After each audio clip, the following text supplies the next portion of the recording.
أعوذ بالله من الشيطان الرجيم بسم الله الرحمن الرحيم والصلاة والسلام على أشرف الأنبياء والمرسلين نبينا محمد وعلى آله وأصحابه أجمعين ثم أما بعد. Mes chers frères et mes chères sœurs, nous avons l'honneur ce soir d'être réunis, Inch'Allah ta'ala, par la volonté d'Allah subhanahu wa ta'ala, notre créateur de tous, notre créateur à tous, de continuer à parler un petit peu de cette réalité que nous allons tous rencontrer, qui est la mort. Alors avant de commencer, j'aimerais demander à chaque personne qui écoute, qui est assise ici, 5 petites secondes de réflexion, afin qu'on coupe un petit peu avec ce monde dans lequel on vit, pour se concentrer et être réellement attentif à la parole qui va suivre, Inch'Allah. On était en train de discuter de choses et d'autres, on arrivait à la mosquée, on parlait avec quelqu'un, le téléphone il sonne, on écoutait quelque chose, et puis on vient, on parle de la mort. En vérité, là on est dans un décalage. Alors chacun d'entre nous, Inch'Allah, il va prendre 5 petites secondes et va se concentrer. Et après on va commencer, Inch'Allah.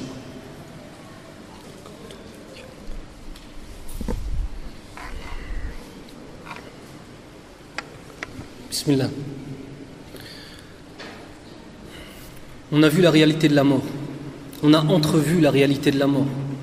Bien évidemment, c'est peu, c'est pas très long. Et la mort, il y aurait des heures et des heures pour parler dessus, pour tenter de nous la faire comprendre. Tout comme l'a fait qui? Allah subhanahu wa ta'ala. Tout comme l'a fait qui? Le prophète Mohammed ibn Abdillah sallallahu alayhi wa sallam. Tout comme l'ont fait qui? As-sahaba, wa tabi'in, wa tabi'at tabi'in. Et les imams de la communauté musulmane. Tous ont toujours tenté de donner aux musulmans et aux musulmanes cette conscience de la mort. Comme je le disais dans la conférence de samedi, celui qui a réellement la mort en face de lui à chaque instant, celui-ci ne désobéira pas à Allah Azza wa Jalla. Et celui-ci sera dans un sérieux de son existence et il se remettra toujours en question. Alors maintenant, qu'y a-t-il après cette mort? Parce que le fait de dire que la mort, c'est la fin de tous ces plaisirs éphémères qu'on a ici, toutes ces illusions, mata'ul ghurur, qu'y a-t-il après cela? La réponse, c'est qu'il y a plusieurs étapes. Plusieurs étapes. La première de ces étapes, c'est notre tombe. Dans notre tombe, soit nous recevrons de la part d'Allah subhanahu wa ta'ala des félicités, des bienfaits, un bonheur, un véritable petit jardin du paradis, introduction au jardin du paradis éternel que l'on aura, Inch'Allah, pour les musulmans après Yawm al-Qiyamah, ou bien alors une des fosses de l'enfer, qu'Allah nous préserve. Alors ce qu'on va faire, mes frères et mes sœurs, c'est un voyage. Et quand on fait un voyage, on prend des provisions. Et quand on fait un voyage, on se concentre. On achète le billet. On prépare ses affaires, on prépare ses vêtements. On prépare de la nourriture. On s'imagine quand on va arriver dans l'avion, est-ce que ça va bien se passer avec la douane, avec la police, etc. Là, c'est pareil. Sauf que ce voyage-là, on est sûr qu'on va le faire. On est sûr qu'on va le faire. Et c'est pour ça qu'on est des musulmans. Alladhina yu'minuna bil ghayb, ceux qui croient en l'invisible. Donc là maintenant, on va essayer de s'imaginer ce voyage que chacun d'entre nous va vivre. Que chacun d'entre nous va vivre, Inch'Allah. Donc un voyage à la lumière de la vérité qui est prise d'où? Qui est prise du Coran, la parole d'Allah subhanahu wa ta'ala et les hadiths du prophète Mohammed ibn Abdillah sallallahu alayhi wa sallam, le prophète d'Allah subhanahu wa ta'ala. Vous savez mes frères, pour tenter de voyager et tenter de comprendre, il faut essayer de se remettre en question. Et quand on se remet en question, on se rend compte d'une chose, c'est qu'on est malade. La première des étapes quand on a une maladie, c'est de savoir qu'on a une maladie. Parce que celui qui pense qu'il est en bonne santé alors qu'en vérité il est malade, celui-ci il n'ira jamais voir le médecin. Et même si on lui propose des médicaments, il dira non, akhi, moi j'ai pas besoin, moi je suis très bien. Tout comme les non-musulmans à qui on expose l'islam et qui disent non, moi je suis heureux. Tout comme nos frères et nos sœurs désobéissant à Allah Azza wa Jal de la manière la plus sordide et la plus néfaste qu'on puisse s'imaginer. Lorsque tu lui dis taqillah, il dit oui je sais, mais j'ai pas le temps. Donc la première des choses, c'est se rendre compte qu'on est malade. La deuxième des choses, c'est vouloir guérir. La troisième des choses, c'est de chercher le remède. La quatrième, c'est lorsqu'on nous donne le remède de la part de gens de confiance, bien évidemment, La personne qui vous donne le remède, il faut accepter ce remède dans son cœur et passer un serment avec Allah Azza wa Jal de le pratiquer. Voilà ce qui s'appelle faire ses bagages et préparer ce voyage qu'on va entreprendre ensemble, Inch'Allah. Y compris la personne qui vous parle. Et j'irai même plus loin. Avant toute personne, la personne qui vous parle. Parce que si je viens et que je vous parle de Yawm al-Qiyamah, et que je vous parle de la mort et que moi-même je l'oublie, j'aurai non seulement un châtiment Yawm al-Qiyamah pour avoir oublié la mort, mais en plus, j'aurai ordonné aux gens de faire une chose que je ne fais pas.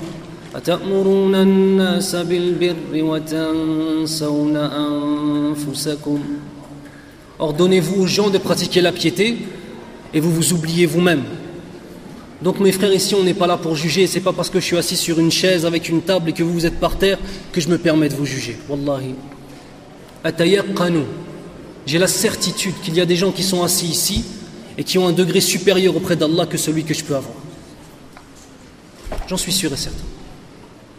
Donc mes frères, c'est le conseil d'un frère qui vous aime pour Allah. Mes sœurs, c'est le conseil d'un frère qui vous aime pour Allah et qui tente de vous apporter quelques petites lumières simplement. C'est pas un juge qui vient. Le juge c'est qui? C'est Allah subhanahu wa ta'ala.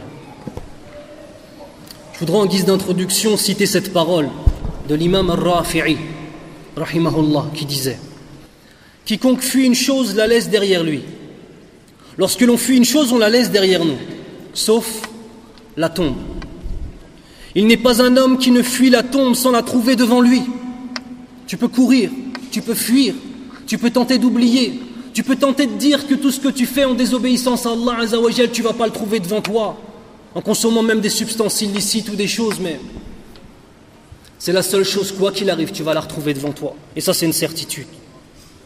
La tombe t'attend constamment sans bouger, alors que toi, tu bouges constamment. La tombe, elle est là, elle ne bouge pas, ya akhi. Ton destin, il est scellé. Allah Azza wa Jal, il a mis il y a des centaines, des milliers d'années, il a dit à quel moment tu allais mourir. Nous, on bouge, on va à gauche, on va à droite, on se donne des illusions. Al-ghurur, l'illusion. Mais notre tombe, elle ne bouge pas.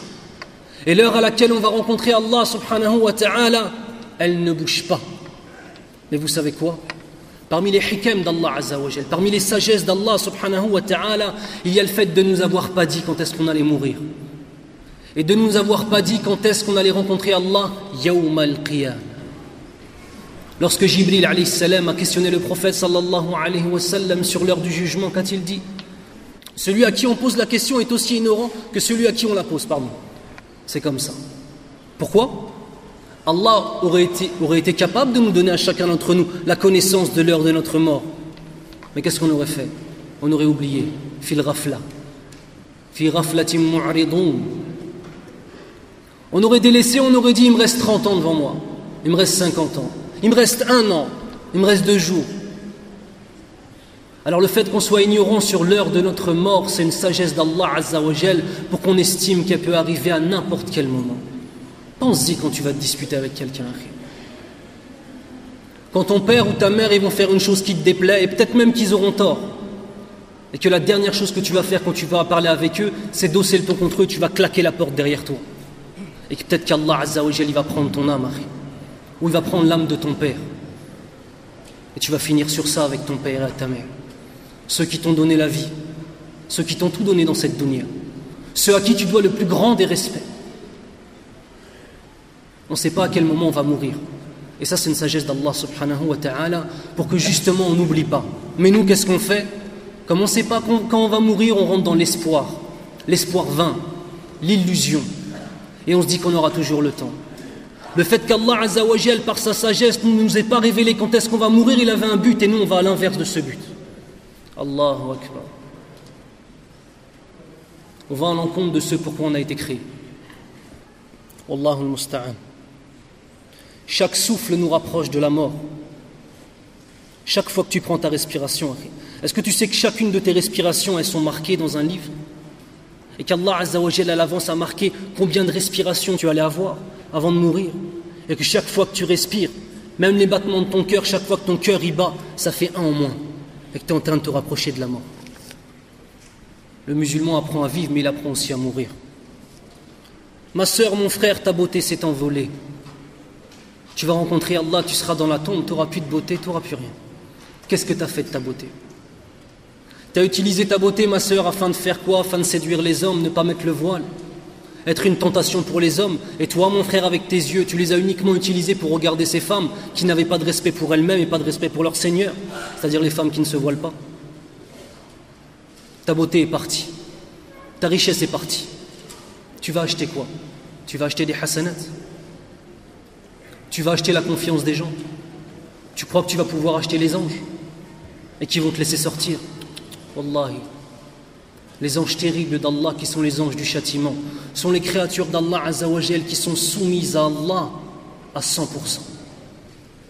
Et vous savez, on a été pollué par la télé, par cet héritage judéo-chrétien qu'on a à la télé, où en enfer ce sont les démons qui infligent le tourment et puis c'est le diable qui est le maître de l'enfer. Absolument pas. Ceux qui infligent le tourment, ce sont des anges qu'Allah a créés, qui sont soumis à Allah et qui n'ont aucune pitié pour ceux qui ont désobéi à Allah Azza wa Jal. Et celui qui subira le pire des châtiments, c'est le diable. Qu'Allah le maudisse. La'natullahi alayhi. Tes richesses que tu as amassées pendant cette existence, est-ce que ça va être pour toi un bienfait ou un mal? Combien de papas j'ai vu, ils ont travaillé toute leur vie pour acheter des maisons au bled. Et vous savez ce qui se passe? Ils laissent derrière eux des enfants qui sont des mujrimines, des criminels, qui ne prient pas. Et cette maison-là, pour laquelle ils ont travaillé toute leur existence, afin de pouvoir donner une maison à leurs enfants, vous savez ce qu'ils en font, les enfants? Ils la revendent, parce qu'ils ne vont jamais habiter au bled. Et vous savez comment ils la revendent? Quand ils vont prendre l'argent, ils ne vont même pas distribuer entre eux selon les lois d'Allah Azza wa Jal, selon l'héritage d'Allah subhanahu wa ta'ala. Qu'est-ce que tu as laissé à cette terre? Tu as laissé une maison, mais qu'est-ce qu'ils vont en faire tes héritiers? Tu as laissé des enfants derrière toi? Tu as laissé une trace derrière toi? Est-ce que tu as laissé des amis qui, lorsqu'ils étaient avec toi, leur foi augmentait? Est-ce que tu as laissé une femme qui, lorsqu'elle était avec toi, à chaque instant, elle se disait « Quelle chance j'ai d'être avec cet homme !» Non pas parce qu'il est beau, non pas parce qu'il est riche, mais parce qu'il est pieux. Ta beauté est partie, ta richesse est partie. Il reste quoi? Il reste nos œuvres. Vous savez, mes frères, si j'ai bien parmi les nombreux conseils que je peux donner dans mon existence à mes frères et sœurs, assistez à un enterrement. Allez voir un mort. Allez voir quelqu'un qui est décédé. Assistez à l'agonie de quelqu'un. Assistez à quelqu'un qui est en train de rendre l'âme. Quand il est en train de te regarder avec des yeux qui expriment la peur, la tristesse, le regret, et qui voit ta situation comme étant la situation la plus enviable du monde, parce qu'Allah Azza wa Jal, à toi, à ce moment-là, il t'a donné encore la capacité de respirer et ton cœur de battre. Il faut assister à ça pour essayer de se rappeler. Ça vaut mieux que tous les discours du monde. À ceux qui peuvent voyager dans l'humanitaire, faites-le les frères. Vous allez voir. On tombe de haut, wallahi. On croit qu'on est malheureux ici, on croit qu'on connaît ce qu'est la pauvreté, on vit dans des ghettos, on vit dans des quartiers, on est reclus. Ouais, non, c'est vrai. Par rapport à la société française, c'est vrai. Il n'y a pas de respect pour nous, on est mis de côté, etc. Et on peut écrire des livres là-dessus. Va dans le reste du monde, frère. Va au bled. Va pas là avec les gens qui sont vraiment pauvres, qui mangent de la viande une fois par an pendant Yom el-Eid. Le fait maintenant de vivre les choses, c'est pas la même chose que de les écouter. Et si vous voulez vous rappeler de la mort, mes frères et mes sœurs, assistez au lavage d'un mort. Assistez aux enterrements. Priez sur les gens. Et à ce moment-là, wallahi, que ce sera mieux que le meilleur des discours du meilleur savant ou du meilleur frère. Je voudrais vous citer encore une fois l'imam al-Rafi'i, rahimahullah, dans une phrase qu'il a faite où il s'imaginait un dialogue avec la tombe. Ce n'est pas un hadith du prophète sallallahu alayhi wa sallam. Il ne prétend pas que la tombe parle en tant que telle. C'est une image, c'est un symbole qu'il prend afin d'exprimer et afin de nous faire comprendre en héritage. Rahimahullah, dites rahimahullah, inshallah. Rahimahullah, de nous donner un héritage par lequel, lorsqu'on va écouter ça, on va se poser la question. Il dit: j'ai demandé à la tombe où sont les biens et la fortune, où sont le charme et la beauté, où sont la santé et la force, où sont la maladie et la faiblesse, où sont le pouvoir et l'autorité, où sont la soumission et l'humiliation. Elle m'a dit: ce dont tu me parles n'est que dans l'abstrait. Toutes ces notions n'ont pas d'existence ici. Tout ce dont tu me parles ici quand tu vas me rejoindre et que je vais te prendre dans mes bras, tout ça, ça n'existe plus. L'autorité, l'humiliation, l'honneur, c'est fini. Ainsi tout s'arrête là-bas dans cette fosse, le sourire et le rire aux éclats, les disputes et les cris, l'entêtement et l'orgueil, l'espoir et l'avidité, c'est-à-dire le fait de toujours vouloir plus, la sincérité et l'ostentation, c'est-à-dire l'ostentation de faire les choses pour les gens et non pas pour Allah, le fait de s'infatuer de son poste ou de sa beauté, c'est-à-dire tu te dis moi vraiment j'ai de l'argent, j'ai une entreprise, je suis au-dessus des gens, je suis meilleur qu'eux. Qu'attend d'arriver jusqu'à quel degré? Qu'Allah nous préserve. Le fait de s'enorgueillir de son clan ou de son lignage. Moi je fais partie de la descendance du prophète sallallahu alayhi wa sallam, je suis meilleur que toi. Mais on va aller autre part. Moi je suis blanc, je suis meilleur que toi qui est un arabe. Moi je suis arabe, je suis meilleur que toi qui est noir. Moi je suis noir, je suis meilleur que toi qui est arabe. Une autre réalité de notre communauté. Une réalité sale. Vraiment sale. Qui est le racisme. Qui est une véritable réalité. Et c'est pas simplement le noir envers le blanc, ou le blanc envers le noir, ou l'arabe envers les noirs. Certains disent non, nous on est racistes parce qu'eux ils ont commencé. T'es raciste parce que t'as un problème dans ton cœur. C'est ça la réponse. L'injustice de celui qui commet l'injustice et l'humiliation de celui qui a été humilié. Quant au visage qui se montre pour séduire, à la main injuste, à la langue menteuse, à l'œil traître et au cœur dur, ils se transformeront en os vermoulus, c'est-à-dire mis comme de la poudre. Seules nos œuvres demeureront. Munkar et Nakir, les deux anges qui interrogent dans la tombe, l'accompagneront pendant un certain moment, le temps de l'interroger, puis s'en iront et le laisseront avec ce seul compagnon, l'œuvre, ses œuvres. Partout où l'homme va, des questions le poursuivent. Quel est ton nom? Quel est ton métier? Quelles sont tes qualifications professionnelles? Quel est ton âge? Quelle est ta situation? Quelles sont tes ressources? Comment est ton état de santé? Quelle est ton origine?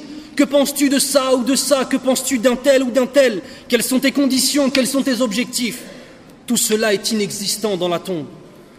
Comme l'inexistence des langues humaines dans la bouche du muet, c'est-à-dire, autant que le muet ne peut pas parler, toutes ces choses-là qui on donne de l'importance ici, dans la tombe, c'est fini, ça n'existe même plus.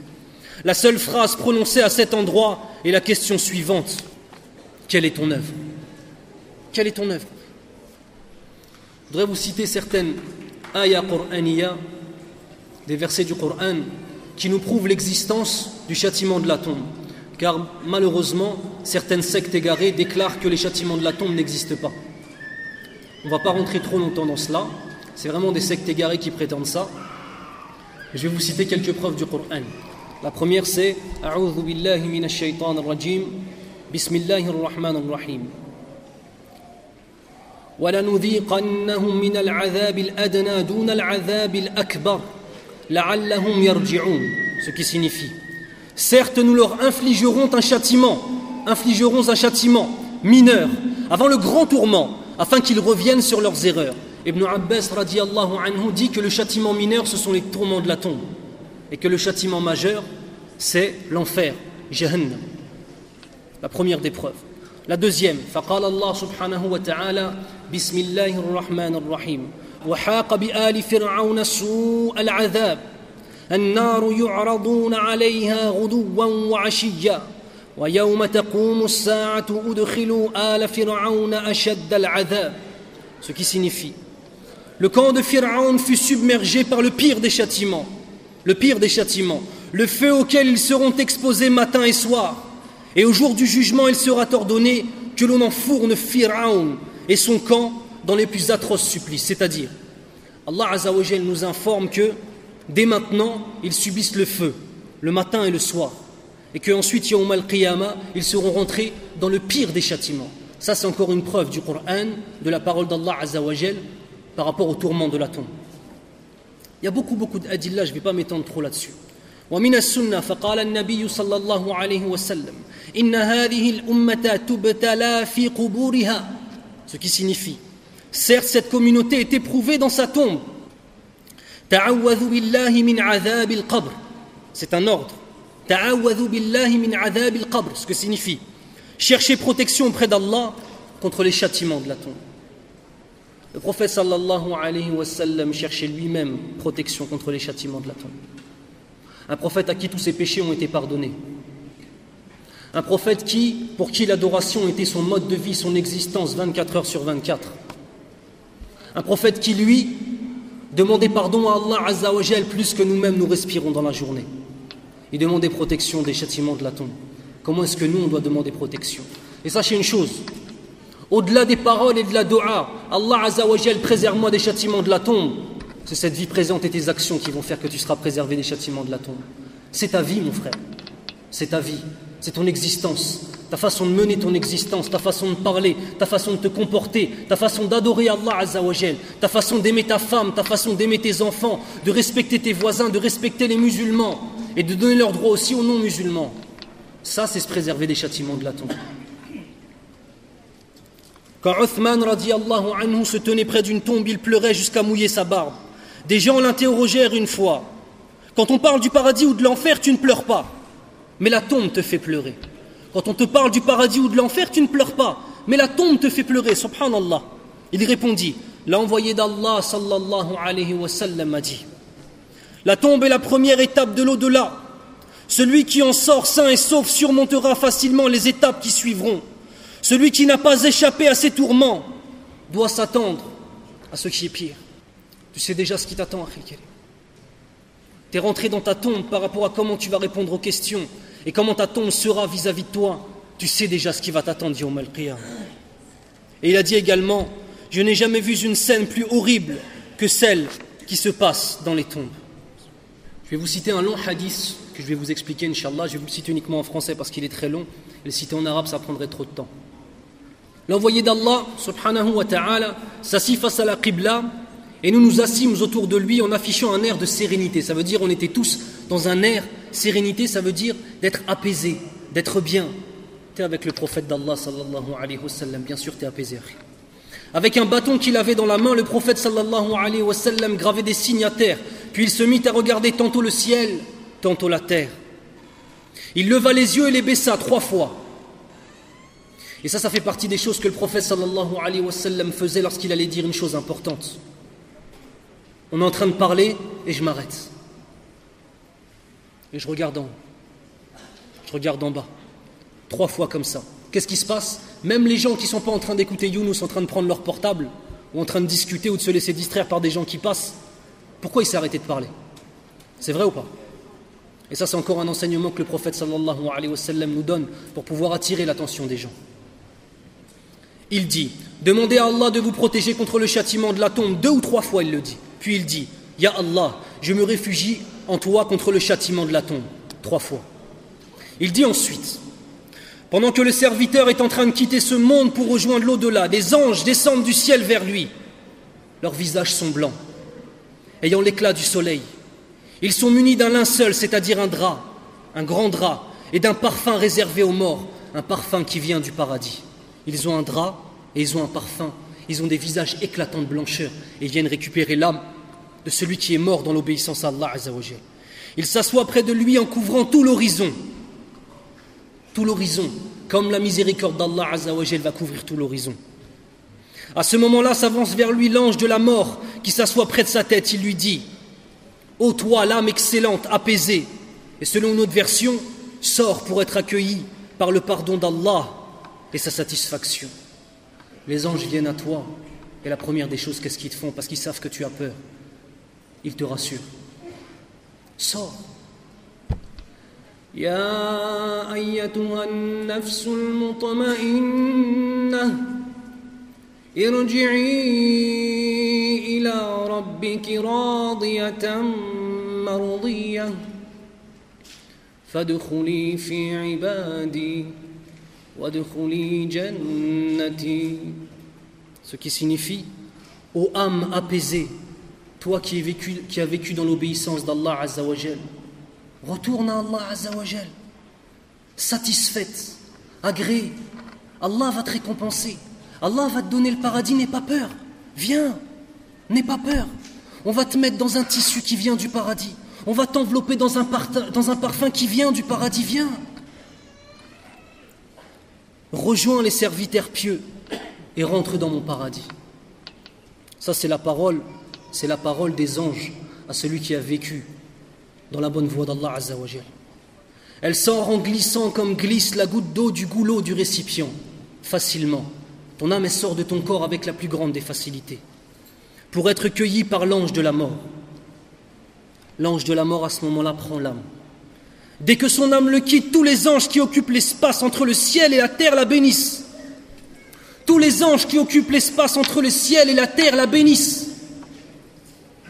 Ainsi que tous les anges du ciel.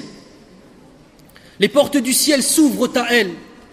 Il n'y a pas de gardien d'une de ces portes sans qu'il n'implore Allah de la faire gravir de leur côté. Ya Allah, donne à cette bonne âme les meilleurs, les plus hauts degrés du paradis. Quand l'ange de la mort la prend, ses assistants ne la laissent dans sa main ne serait-ce que le temps d'un clin d'œil, pour la mettre dans le linceul et l'embaumer du parfum du paradis. Tel est le secret de la parole du Très-Haut Allah subhanahu wa ta'ala lorsqu'il dit « Tawaffathu rusuluna wa hum la yufarritun » ce qui signifie « Nos émissaires saisissent son âme sans la moindre négligence ». À ce moment-là, se dégage d'elle l'odeur la plus agréable que la terre n'ait jamais connue. La première des choses qu'on va voir de notre mort, si on est pieux, quand on va rencontrer Allah, c'est une parole douce des anges. Notre âme va sortir avec délicatesse et on va nous mettre dans une odeur, la meilleure des odeurs que tu as pu sentir dans ton existence. Et je ne pense pas simplement au parfum, je pense même au parfum de la nature qu'on a pu sentir, l'odeur de la terre quand il pleut, etc., etc. Tout ça, ça n'a rien à voir. Regarde comment tu quittes cette terre. De quelle façon tu quittes cette terre? Ils la font monter au ciel. Ils ne passent pas par un groupe d'anges sans que ces derniers ne disent « Quelle est cette âme excellente ?» C'est les anges, Akhil Karim. C'est qui cette âme excellente? Ils répondent « C'est un tel fils d'un tel » en évoquant les plus beaux noms par lesquels il était connu dans le monde terrestre, c'est-à-dire Al-Amin, celui à qui on pouvait faire confiance, le pieux, celui à qui on donnait le surnom d'un imam, celui qu'on appelait Al-Hassan al-Basri par exemple, parce qu'il était toujours dans l'adoration. Ils vont l'appeler par ces noms-là. Lorsqu'ils arrivent au ciel le plus bas, ils demandent qu'il leur soit ouvert. On leur ouvre la porte des anges les plus éminents de chaque ciel et ils l'accompagnent. Chaque ange, il l'accompagne jusqu'au ciel suivant, tellement ils l'aiment et tellement ils ont du respect pour lui. Arrivé au 7e ciel, Allah subhanahu wa ta'ala dit « Inscrivez le livre de mon serviteur dans Illiyoun » et comme le dit Allah « Kalla inna kitab al-abrar lafi Illiyin » وما أدراك ما عليون كتاب مرقوم يشهده المقربون على الأرائك ينظرون تعرف في وجوههم نضرة النعيم يسقون من رحيق مختوم ختامه مسك وفي ذلك فليتنافس المتنافسون. Quant aux justes, les pieux, ils seront inscrits sur le registre de Illiyin. Sais-tu ce qu'est Illiyin? C'est un registre aux inscriptions précises dont les témoins sont les anges rapprochés. Les hommes pieux seront dans les délices. Ils regarderont du haut de leur lit somptueux, on reconnaîtra sur leur visage la fraîcheur de la félicité.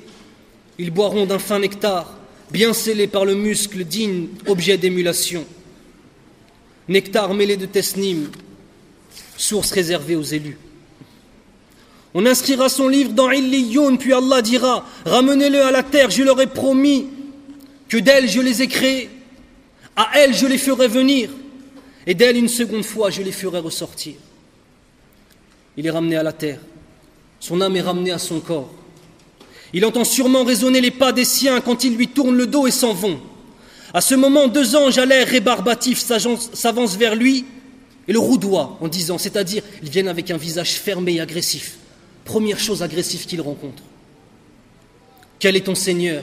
Man Rabbuk. Et il répond, mon Seigneur est Allah. Quelle est ta religion? Ma religion est l'islam. Qui est cet homme qui a été suscité parmi vous, c'est-à-dire envoyé parmi vous? C'est l'envoyé d'Allah, Muhammad ibn Abdillah, sallallahu alayhi wa sallam. Qu'as-tu appris comme science? Regardez sur quoi on va être interrogé. Qu'as-tu appris comme science, mon frère? J'ai lu le livre d'Allah. J'y ai cru, j'y ai donné mon plein assentiment, c'est-à-dire j'y ai donné toute ma vie. Et un annonceur criera depuis le ciel à haute voix ce qu'Allah a dit. Mon serviteur a dit la vérité. Étalez-lui une couche au paradis, habillez-le d'un vêtement du paradis, ouvrez-lui une porte vers le paradis, son souffle apaisant et son odeur suave l'enrichissent. De l'espace, il lui est donné dans sa tombe à perte de vue dans sa tombe. Et se présente à lui un homme qui a un beau visage, de beaux vêtements, une odeur parfumée. Il lui dira: et la bonne nouvelle de ce qui te réjouira, et la bonne nouvelle d'un agrément complet d'Allah Azza wa Jal et de jardin où t'attend un bonheur permanent. Voici le jour qui t'a été promis. Allah Azza wa Jal nous a promis ce jour, mes frères, mes sœurs. Si tu vis comme Allah Azza wa Jal t'a donné, t'a dit de vivre, ça c'est une promesse qu'il t'a fait. Est-ce que maintenant tu vas donner l'occasion, est-ce que tu vas te donner à toi-même l'occasion de prendre à pleine main cette promesse qu'Allah Azza wa Jal nous a faite? On lui demandera qu'Allah te fasse réjouir. Qui es-tu? Ton visage inspire l'optimisme, c'est-à-dire cette personne qui l'a rejoint dans sa tombe après avoir été interrogé, il est beau, il est rayonnant, il a des beaux vêtements, il est parfumé, il dit: mais tu es qui? Réjouis-toi, car je suis tes œuvres.